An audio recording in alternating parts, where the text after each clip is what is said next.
Hello, good day. Ako nga po pala si Jeffoy. Ito ang aking Bible vlog for the day. Ang gusto ko lang i-share about the truth, about God, about Lord Jesus, about everything around us. Kasi, yung pinaka-main reason talaga kaya gugunawin to ng Diyos, hindi dahil sa masasamang tao o yung mga kriminal. Pero, kasi sa mga desisyon ng Diyos, makikita mo na yung mga idea kung ano talaga yung nagpapagalit sa Kanya. Di ba? Kasi kung yung pagiging kriminal o pagiging masama ng tao, yun ang nagpapagalit sa kanya, matagal na niyang ginunaw ang mundo. Matagal na talaga. Kasi napakasama ng tao eh. Kung pagpatay, pagnanakaw, pagsaksi sa hindi katotohanan, lahat ng kasamaan, ginagawa na ng tao. Dapat matagal na ginunaw na niya ito. Di ba? Kung pag-aaralan natin yung banal na kasulatan, ano ang nag-uudyok sa Diyos para gunawin ang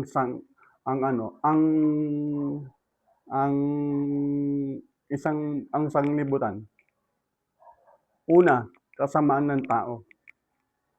Yung kasamaan ng tao, natutunan yung tao sa kasamaan. Kasi katulad nga nung, alimbawa, nung panahon ng ginunaw ng Diyos yung sa bahang gunaw, yung panahon ni Noah, di ba natuto na yung tao sa kasamaan.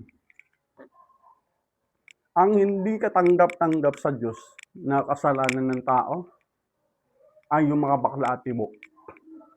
Dahil yung mga bakla at tibo, di ba, yung bakla at tibo ang dahilan, yung mga third sex ang dahilan. Kaya ginunaw ng Diyos ang Sodoma at Gomora. Kasi ganito yan, napakasimple. Tinuro na sa akin to ng Diyos Ama kahapon. Kahapon lang tinuro sa akin. Napakasimple. Ang kriminal, ang rapist, pwedeng magbago. Ang mamamatay tao, pwedeng magbago. Ang mga kriminal, pwedeng magbago. Pero yung bakla, hindi na pwede magbago yan. Kasi paninindigan nila na totoo sila, na tama sila. Kasi yung tinatanong ko sa Facebook, yung isang bakla, nakikipag-debate sa akin, nakikipag-diskusyonan eh. Sabi niya, mahal daw sila ng Diyos. Kahit ganun sila. Sabi ko, hindi ko yan. Kalukuhan yan. Ayaw nga ng Diyos sa mga ganyan. Kasi di ba, kasi isipin mo lang maigi. Let's give it a common sense. Isipin mo lang maigi. Lalaki ka, may bayag ka, may titi ka, may bayag ka. Pwera bastos, hindi bastos to, literal to. May bayag ka, may titi ka. Tapos sasabihin mo, babae ka. Tapos sasabihin mo, third sex ka. There is no such thing as third sex. Bakit?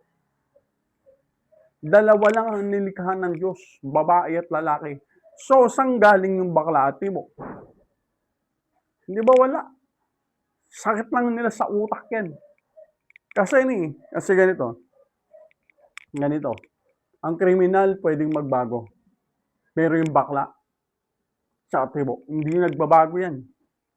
Kaya nga yung panahon ng Sodoma at Gomora, hindi na binigyan ng pagkakataon ng Diyos yung mga yan. Kasi alam mo kung bakit? Sasagot lang yan. Yung Diyos pa ang gagawing mali niyan. Alam na ng Diyos yun. Alam na ng Diyos yung magiging reaksyon. Kasi, di ba nasusulat? Ang Diyos ang nakalipas, ang Diyos ang kasalukuyan na tinarap.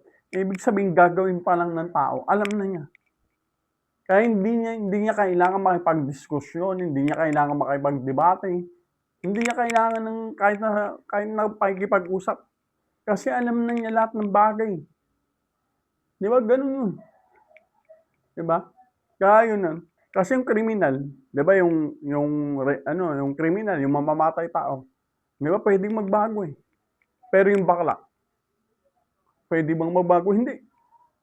Ang gagawin pa niyan, makikipag-debate pa yan, makikipag-diskusyonan pa yan. Sasabihin niya, tingnan mo yung ginagawa niya sa mundo. Yung account ko sa YouTube, muntik pagmabal. Kasi nagba-violate daw ako ng international standard. Pagba-violate ba yun ng international standard yung pagtuligsa sa mga bakla at tibo? May bayag dyan, may bayag, tsaka may titi yan. Tapos sasabihin babae, Sino nagsisinungaling dito? Ibig sabihin, yung Diyos yung sinungaling, sila yung totoo, yung mga bakla at tibo. Ganun ba yung gusto nilang palabasin? Hindi. Dahil Diyos ang lumikha ng tao. Ang nilikha niya, babae at lalaki yan. Babae at lalaki. So, ang pinapalabas ng mga bakla at tibo na yan, ganito. Sila yung totoo. Pinapalabas sila yung totoo, sila yung ano. Pero hindi. Di ba may titi ka, may bayag ka. Sasabihin mo babae ka. May pepe ka, may puke ka. Sasabihin mo lalaki ka. Sino sinungaling dito? Kaya nga yung ginagawa ng ano, talagang pagkagunaw na talagang kapamakan na talagang naghihintay sa tao eh.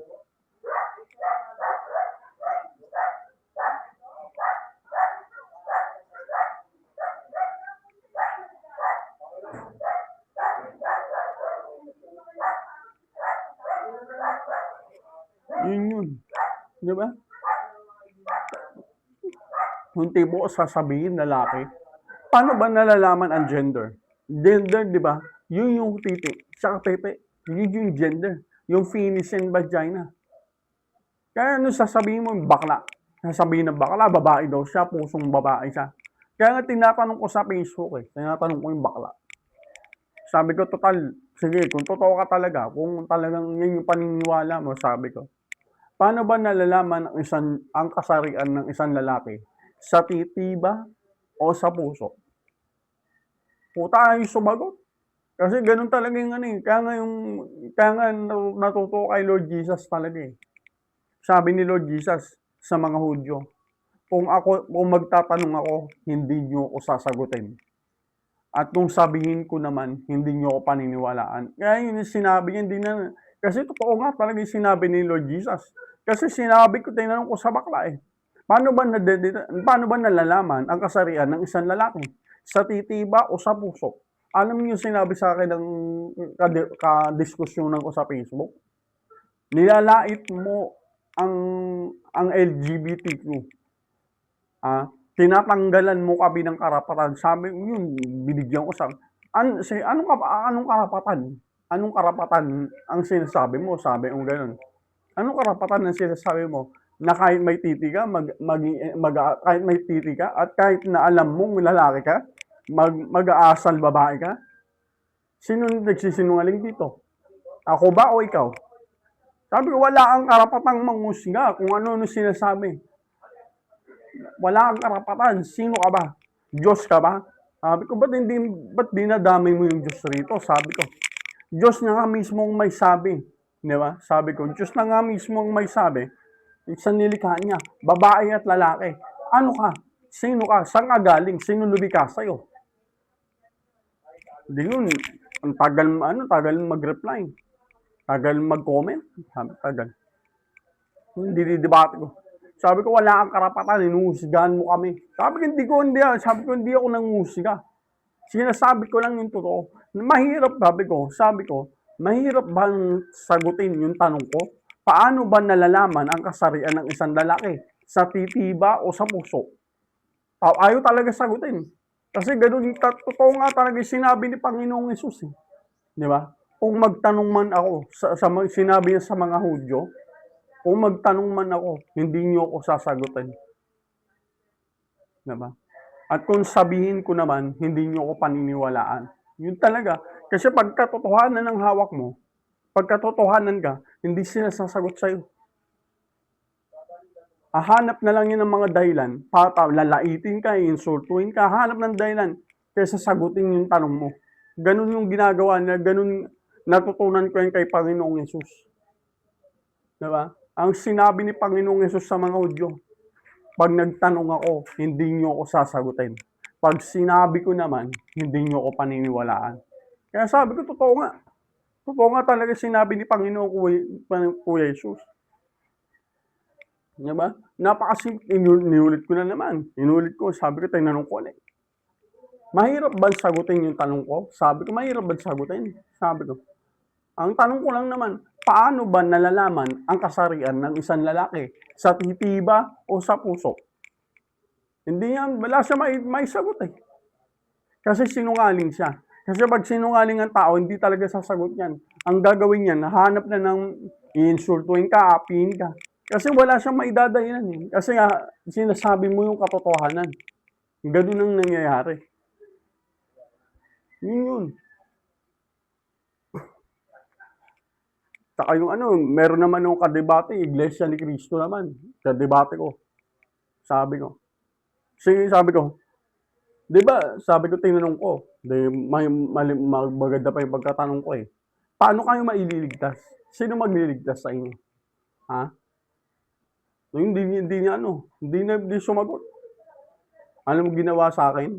Pinag-iinsulto ko, pinaglalait ako. Kulang ka sa linggo, kampong ka ng diablo. Sabi sa akin. Sabi ko, sige. Sige, ito na itatanong ko sa'yo, sabi ko. Wag mo ko insultuin na sagutin mo lang yung tanong ko. Sabi, ano ba ang pinasimulan ni Kristo? Church o Christianity? Puta, di na naman sumagot. Sabi ko, pinaglalait ako, pinag-iinsulto ko. Sabi ko, na-confirm ko nga na Iglesia ni Cristo eh. Kasi ang lakas manlait talaga. Ang lakas mag-insulto. Ang kulang ka sa ligo, wala kang kwenta. Sabi sa akin, kulang ka sa ligo, wala kang kwenta. Kampong ka ng diablo. Sabi ko, paano ko naging kampong ng diablo? Doon ko na-determine na Iglesia ni Cristo talaga. Yung kasi ang masyadong mapanglait, masyadong mapagmataas. Sabi ko, may masama ba ako sinabi? Tinanong ko lang naman, ano ba ang pinasimulan ni Kristo? Church o Christianity? Buta, pinaglalait na naman ako, pinag-iinsulto ko, kampong ka ng diablo. Alam mo ba walang kwenta yung tanong mo? Sabi ko, walang kwenta yung tanong mo. Sabi sa akin, yun naman pala, wala naman palang kwenta yung tanong ko eh. Ba't hindi mo sagutin? Wala palang kwenta sa'yo eh. Sabi ko, ang kapal ng mukha mo. Di talaga, totoo nga talaga sinabi ni Panginoong Jesucristo eh. Pag nagtanong ako, hindi nyo ko sasagutin. Pag sinabi ko naman, hindi nyo ako paniniwalaan. Yun lang yung escape route nila eh.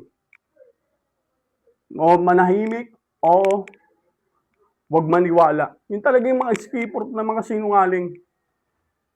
Napakalinaw, sabi ko, buta, sinungaling talaga. Kasi napakasimple, masama ba? Hindi naman masama yung tanong ko, di ba? Sabi ko, ang tanong ko, ano ba ang pinasimulan ni Kristo? Alam ko, Iglesia ni Kristo yun kasi pinagtatanggol si Manalo eh. Sabi ko, ano ba pinasimulan ni Kristo? Church o Christianity? Sabi ko, walang niya ka, wala kang kwenta, kampong ka ng diablo. Anong klaseng tanong yan? Sabi ko, mahirap ba sagutin yung tanong ko? Sabi ko, mahirap ba sagutin yung tanong ko? Masama ba yan? Sabi ko, yun yung ayaw sumagot.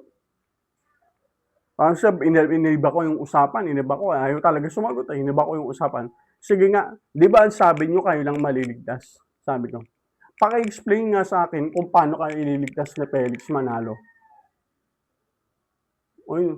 Sabi, ang kapal ng mukha mo. Sabi ko, kung pinaglalait ako. Kulang ka sa ligo, wala kang pinag-aralan, o kung anong paglalait yung sinabi sa akin.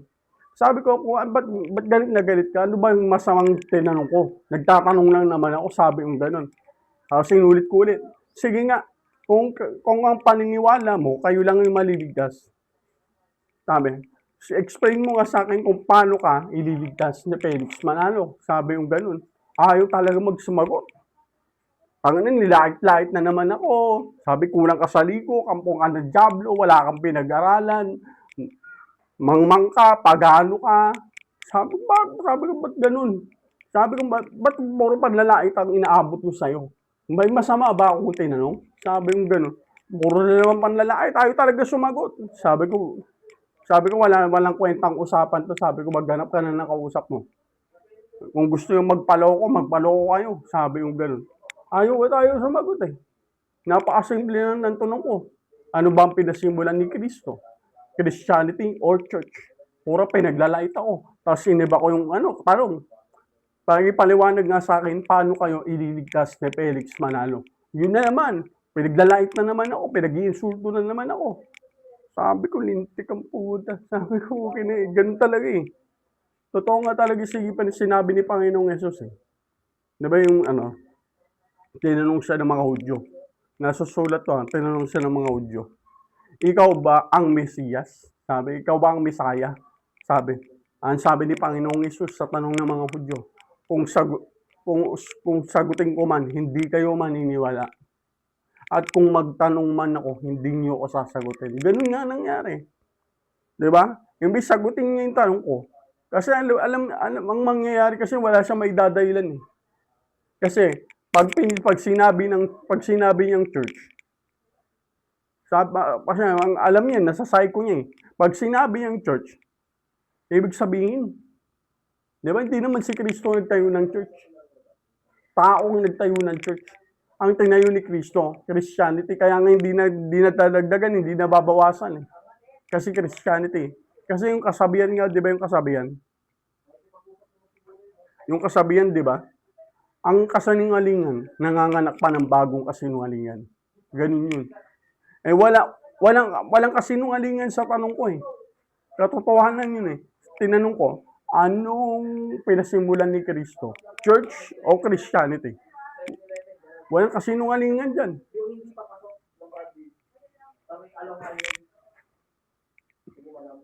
Di ba? Wala sila may tatanggi. Ay wala sila may sasagot. Kasi hindi sila wala silang maisip na may dahilan. Tapos wala rin sila maisip na kasinungalingan. Wala talaga. Kaya ang gagawin na lang yan, iiwas na lang sa tanong. Iinsultuin ka, lalaitin ka, lahat ng kasamaan sasabihin sa'yo. Tama nga si Panginoong Jesucristo. Pag sumunod kayo sa akin, lahat ng kasamaan, maririnig niyo sa tao. Totoo nga. Hindi ba totoo? Kasi totoo naman eh. Kasi ang kasinungalingan, sabi nga sa kasabihan, totoo to ah, totoo talaga to. Ang kasinungalingan, nanganganak pa ng panibagong kasinungalingan. Pero kung sinabi mo yung katotohanan, wala na eh. Katotohanan na eh. Ano may dadahilan niya? Wala. Diba? Wala na.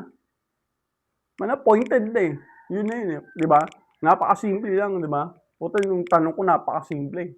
Anong pinasimulan ni Kristo? Christianity or church? Puta, pinaglalait ako, pinag-iinsulto ako, lahat na lang, kulang daw ako sa ligo, wala daw akong pinag-aralan, kampon daw ako ng dyablo, basura daw ako, ulube, patay gutom, lahat na lang, persalihan, sabi ko, bakit mo ko nilalait? Bakit mo ko pinagsasabihan ng hindi maganda? Mahirap ba sagutin yung tanong ko? Napakasimple lang naman ang tanong ka. Ano ba ang pinasimulan ni Kristo? Christianity or church? Ayaw talaga sumagot eh. Tapos inabinib ako, di ba? Sabi ko, sige, ganito na lang. Di ba na tininiwala kayo na kayo lang maliligtas? Sige nga, pakipaliwanag. Paano kayo ililigtas ni Felix Manalo? Puta, yun na naman, pinaglalait na naman ako. Puta, wala siya maipaliwanag eh. Wala rin siyang maidahilan, wala rin siyang maisip na kasinungalingan. Di ba? Kasi yung mga religion talaga, yung katuparan na sinabi ni Panginoong Jesucristo. Ano yun? Na nasusulat sa Mateo chapter 24 verse 5. Marami ang magsisiparito sa aking pangalan. Aking pangalan. At magsasabi, ako ang Kristo at nililigaw ang marami. Sinong gumagamit sa pangalan ni Kristo? Iglesia ni Kristo. JIL Church. Catholic Church. Diba? Jesus Miracle Crusade. Kingdom of Jesus Christ. Di ba pinaggagamit yung pangalan? yun. Kaya wala na, itong mundo na to, wala na to. Puro punong-puno na to ng kasinungalingan. Kasi ano eh, katulad ni Kristo, pag sumunod ka talaga kay Panginoong Hesus, papatayin ka rito. Kasi nagsasabi ka ng katotohanan eh. Kasi lahat ng tao, takot sa katotohanan yan. Kasi ayaw nilang may pamumuka sa kanila na mali sila, ayaw nilang may pamumuka sa kanila na kasinungalingan yung pinaniniwalaan nila. Kasi wala silang maidahilan sa'yo eh. Kasi katotohanan ng bit-bit mo eh. Wala silang maidahilan sa'yo. Kaya ngayon, papatayin ka na nila. Ganyan ang nangyari kay Panginoong Jesucristo. Ganyan ang nangyari sa mga apostol. Dahil nga wala silang maidahilan, wala silang mabuong kasinungalingan. Dahil hindi mo kayang pasinungalingan ng katotohanan eh. Wala talaga silang maisip na kasinungalingan eh, kasi katotohanan eh. Di ba? Kaya ngayon, no choice sila. Papatayin ka na lang nila. Ganun yun. No choice kasi, sino ba mga pumapatay rito? Yung mga sinungaling lang naman. Bakit yung mga may pag sa katotohanan? Hindi ka gagawa ng masama kung nasa panig ka ng katotohanan. Walang gagawa ng masama sa panig ng katotohanan. Lahat ng gumagawa ng masama, mga nanlalait, mga nang mamamata ng kapwa, mga nangiinsulto, namamaliit, yan yung mga sinungaling. Kasi kung nasa panig ka ng katotohanan, mapagkumbaba ka, maunawain ka, mapagmahal ka. Pero kung nasa panig ka ng kasinungalingan, kasi kasinungalingan yung pinaniniwalaan mo. Kaya ngayon, ikaw yung nasa defense mode ka lagi. Kaya pag tinulig sa yung kasinungalingan na alam mo, ngayon magagalit ka. Kasi wala kang maidahilan ng katotohanan. Wala kang maidahilan sa katotohanan. Kaya ngayon, nasa defense mode ka lagi. Kaya ngayon, pag hindi mo na kayang ipagtanggol yung kasinungalingan mo, papatay ka na ng tao. Yun. Pag hindi mo kayang pagtanggol yung kasinungalingan, papatay ka ng tao. Ganun yun. Ganun ang nangyari kay Panginoong Jesucristo, ganun ang nangyari sa mga apostol. Dahil hindi nila maipagtanggol yung kasinungalingan nila. Kaya no choice, papatayin ka na lang nila. Ganun yun. Kasi mga pumapatay lang naman dito mga sinungaling. Kasi sino bang takot sa katotohanan? Di ba yung sinungaling? Kaya ngayon, kaysa lumabas yung katotohanan, papatayin ka na lang nila. Kasi ayaw nilang tanggapin na mali sila eh. Di ba? Mas nanaisin na nila pumatay ng tao kaysa i-admit sa sarili nila na mali sila. Ganun yung kabalukot. Ganun yung mga religion. Yung Roman Catholic Church, ganyan eh. May kasabihan pa nga nung unang panahon, to go against the church is to go against God. Yun yung pinaniniwalaan nila eh. Kaya nga patay ng patay yung mga Catholic Church. Puta, patay ng patay.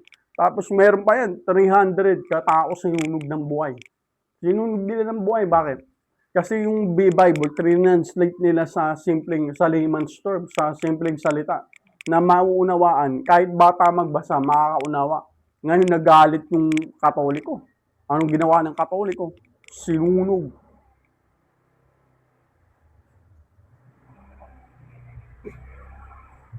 Sinunog ng buhay yung nag-translate ng Bible. Din namin yan, ni John Paul, Pope John Paul, inamin yan. Sabi niya, humingi ako ng patawad sa mga tao, humingi ako ng patawad sa pagsunog ng Catholic Church sa 300,000 na katao. Ay, ganun ba?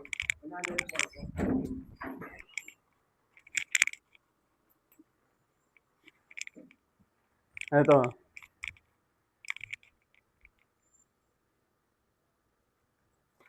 Aga mo Thank you. Thank you pa. Thank you ba? Gabi na yung mag-deliver eh. Baka marami po kasi pansin. Sa bagay. Hindi mo rin naman masisi, no? Okay, salamat.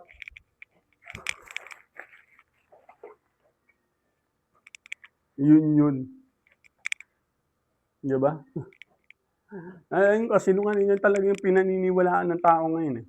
Di ba napakasimple? Ano pa yung pinasimulan ni Panginoong Jesucristo? Christianity or church? Di ba? Tinatanong kahit sa Katoliko, tinanong ko yan, hindi rin sumagot. Born again, tinanong ko rin yan, hindi rin sumagot. Pastor pa yun pastor pa ng born again, pastor. Sabi ko, kaysa naman mabilog ka ng ulo, sabi ko ang galing mo magsalita eh. Sabi ko ang galing mo magsalita. Sige, kaysa naman bilugin mo yung ulo ng tao, tinanong ko, ano ang pinasimulan ni Kristo? Christianity or church? Hanggang ngayon, hindi pa rin nagre-reply. Nang inang puta. Pero pag yung mga kabalbalan, ang bilis mag-reply. Gumagawa pa ng video. Pero sa tanong ko, wala. Ano sinungaling eh? Wala. Tinanong ko, Katoliko. tinanong ko Katoliko, tinanong ko born again, tinanong ko Iglesia ni Cristo, tinanong ko yung mga iba't ibang religion, tinanong ko, sabi ko, ano ba pinasimulan ni Cristo? Christianity or church? Ni isa, walang sumagot.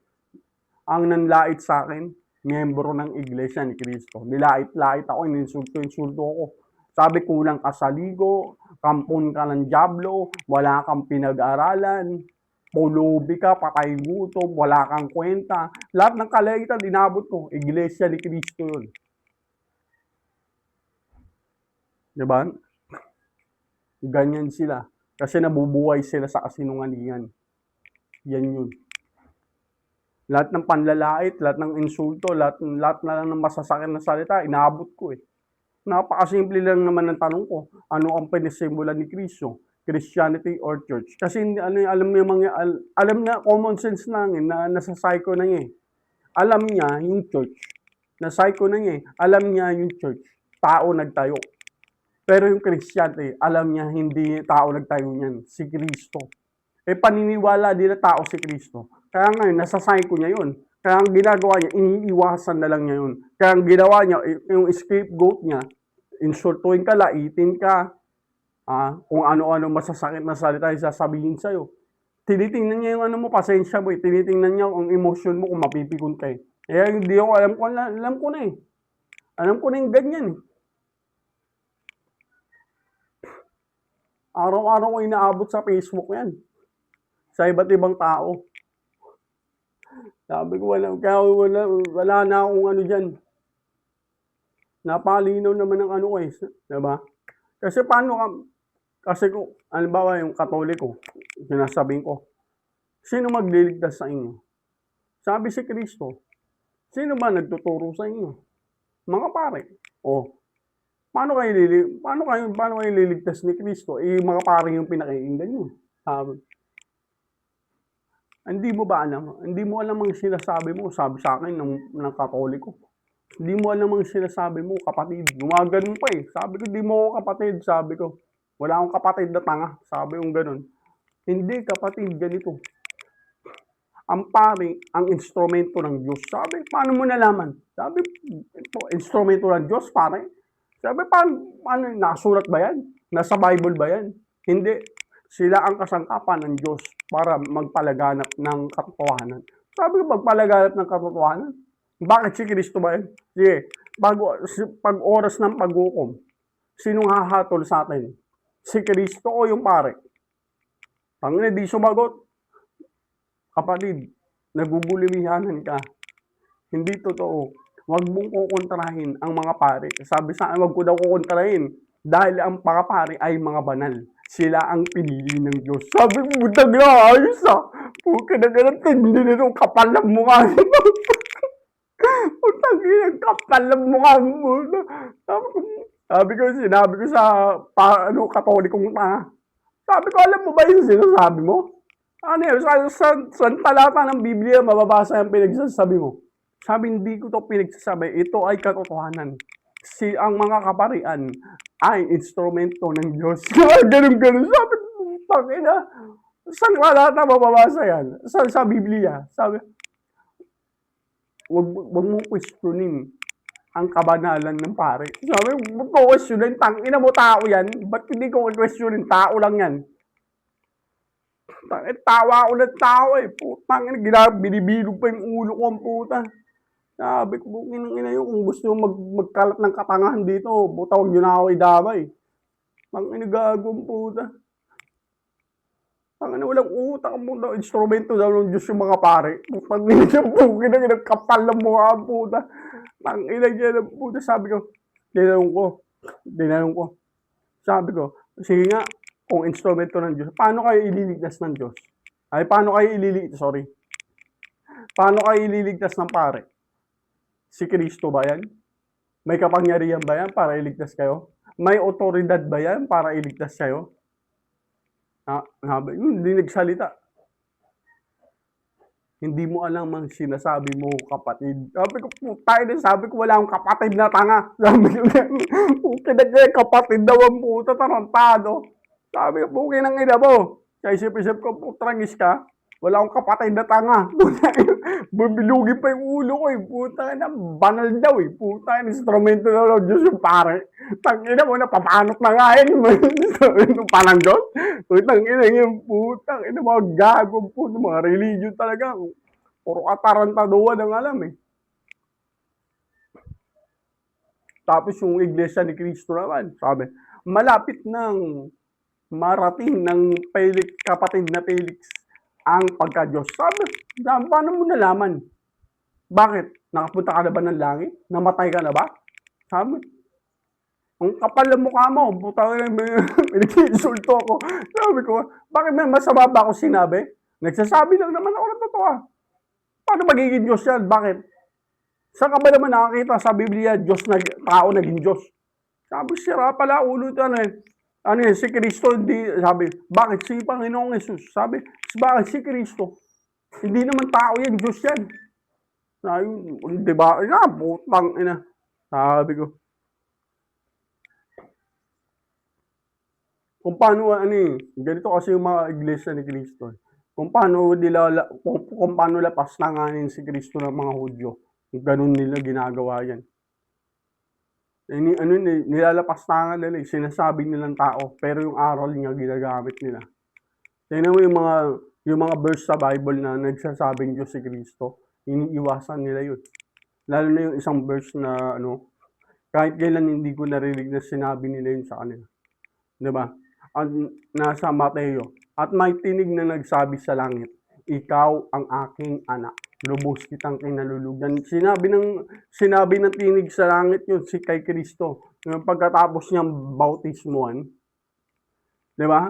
Tapos may bumabang anyong kalapate, Espiritu Santo anyong kalapate, bumaba kay Kristo, di ba? Sa dinami-dami ng binautismuhan sa Biblia, wala man lang tao na may bumaba na Holy Spirit sa anyong kalapate, kay Kristo lang. Ang daming binautismuhan. Paano mo masasabing tao yan?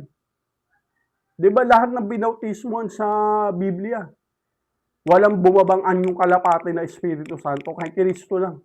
Tapos walang nagsabi sa langit na ang daming binautismuhan, Romano, Hintil, mga binautismuhan ng mga apostol.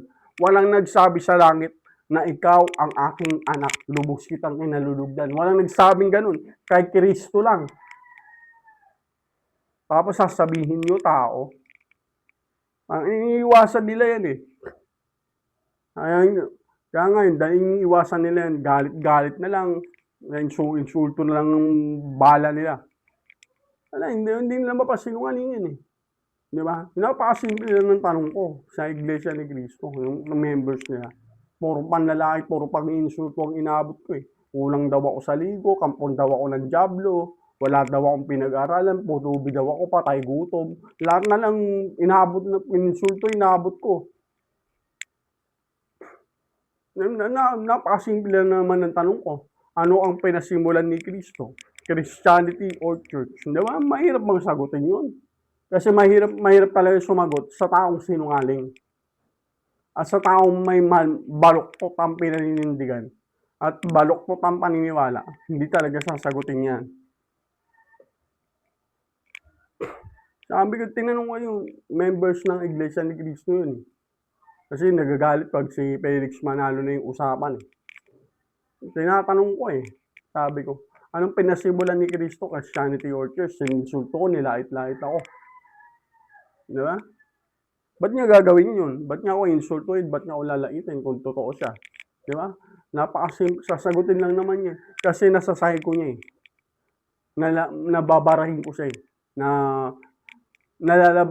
pag sinagot niya yung tanong ko, lalabas na siya yung sinungaling.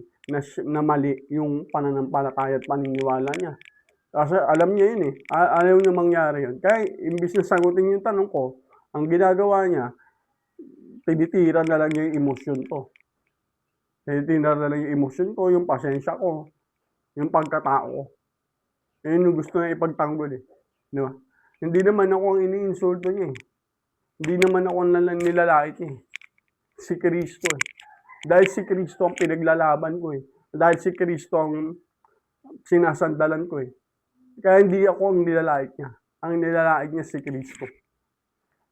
Di ba? Kasi galit na galit sa akin yun eh. Galit na galit sa akin.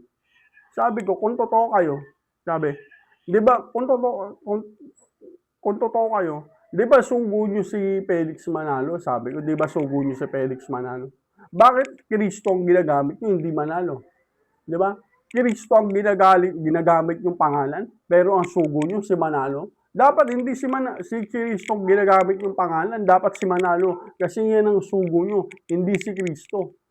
Ayun, nagalit. Sabi, nagalit. Sabi ko, kasi totoo naman kasi sinasabi ko eh. Di ba? Totoo naman kasi.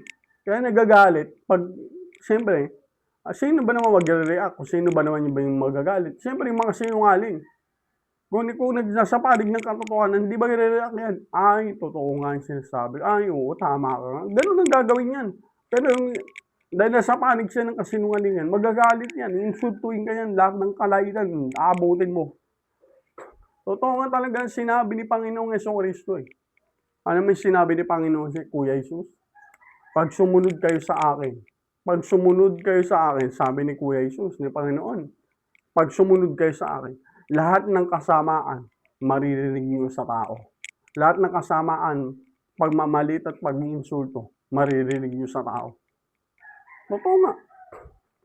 Sinabi ni Kristo yan sa Biblia, kung susunod kayo sa akin, lahat ng kasamaan, maririnig niyo. Diba totoo? Kita mo, yun o, diba? Dahil sumusunod daw kay Kristo, ano nangyari sa akin? Tingnan mo, pinaglalait ako, pinag-iinsulto ako, pinagmamaliit ako, sinabi kampon daw ako ng Diablo. Yun ang katuparan sa akin, sinabi ng Panginoong Yesus.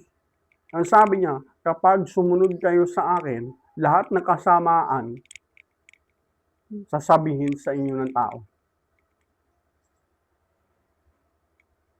Kasi sabi din ni Panginoong Jesucristo, pag susunod kayo sa akin, kailangan hindi kayo takot mamatay. Oo. Kaya nga yung mga apostol eh. Di ba yung mga apostol nagkandamatan, hindi takot mamatay. Kasi pag ang isang tao takot mamatay, hindi na mangangaral yan. Matatakot na yan. Di ba? Hanggang dito na, maraming salamat. Sana nabigyan ko ng kaalaman yung isip nyo at naibahagi ko yung isang katotohanan na hindi binabanggit ng mga religion. Thank you, have a good day. Ingat kayo lagi and God bless us all. Good day.